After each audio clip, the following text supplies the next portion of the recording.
ദക്ഷിണേന്ത്യയിലെ പ്രമുഖ real estate സാമ്രാജ്യമായ confident ഗ്രൂപ്പിന്റെ സ്ഥാപകനും ചെയർമാനുമായ CJ റോയിയുടെ വിയോഗം ഞെട്ടലോടെയാണ് ബിസിനസ് ലോകവും പൊതുസമൂഹവും കേട്ടത്.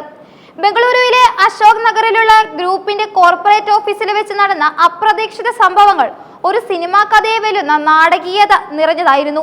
56 വയസ്സുകാരനായ റോയി ആദായ നികുതി വകുപ്പ് ഉദ്യോഗസ്ഥർ തന്റെ ഓഫീസിൽ പരിശോധന നടത്തിക്കൊണ്ടിരിക്കെ സ്വയം വെടിയുതിർത്ത് ജീവനൊടുക്കുകയായിരുന്നു.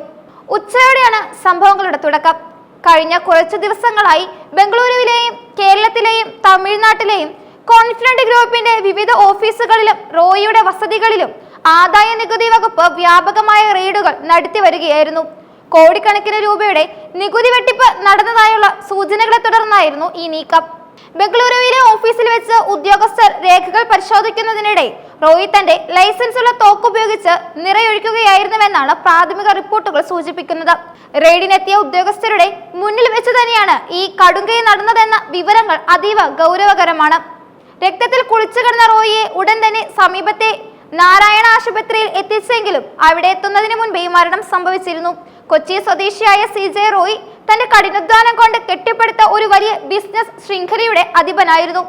റിയൽ എസ്റ്റേറ്റ് മേഖലയിൽ വിപ്ലവകരമായ മാറ്റങ്ങൾ കൊണ്ടുവന്ന അദ്ദേഹം കേരളത്തിലും കർണാടകയിലുമായി 10,000 ആളുകൾക്ക് പാർപ്പിട സൗകര്യങ്ങൾ ഒരുക്കുന്നതിൽ വലിയ പങ്കുവഹിച്ചു.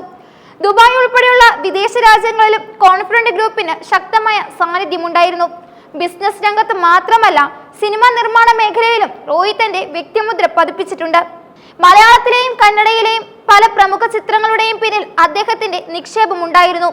കായിക രംഗത്തും കലാരംഗത്തും വലിയ പ്രോത്സാഹനം നൽകിയിരുന്ന അദ്ദേഹം പലപ്പോഴും വാർത്തകളിൽ നിറഞ്ഞു നിന്നിരുന്നു.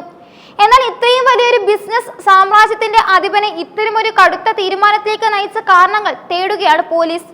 ആദായ നികുതി വകുപ്പിന്റെ റെയ്ഡുകൾ നൽകിയ കടുത്ത മാനസിക സമ്മർദ്ദമാണോ അതോ ബിസിനസ് രംഗത്തെ മറ്റ് പ്രതിസന്ധികളാണോ ഇതിന് പിന്നിലെന്ന് കണ്ടെത്തേണ്ടതുണ്ട്. അശോക് നഗർ പോലീസ് സ്ഥലത്തെത്തി ഇൻക്വസ്റ്റ് നടപടികൾ പൂർത്തിയാക്കി മൃതദേഹം പോസ്റ്റ്മോർട്ടത്തിനായി മാറ്റിയിരിക്കുകയാണ്. ഓഫീസിലെ CCTV ദൃശ്യങ്ങളും ഉദ്യോഗസ്ഥരുടെ മൊഴികളും പോലീസ് വിശദമായി പരിശോധിക്കുന്നുണ്ട്. സാധാരണക്കാരനായി തുടങ്ങി കോടീശ്വരനായി വളർന്ന റോയിയുടെ ജീവിതം പലർക്കും പ്രചോദനമായിരുന്നു.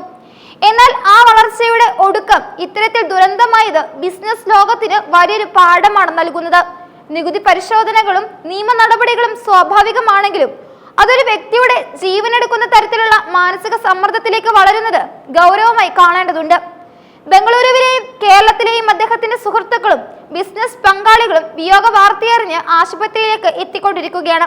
വരും ദിവസങ്ങളിൽ ആദായ നികുതി വകുപ്പ് പരിശോധനകളുടെ വിശദാംശങ്ങളും റോയിയുടെ സാമ്പത്തിക ഇടപാടുകളെ കുറിച്ചുള്ള കൂടുതൽ വിവരങ്ങളും പുറത്തുവരുമെന്നാണ് പ്രതീക്ഷിക്കുന്നത്.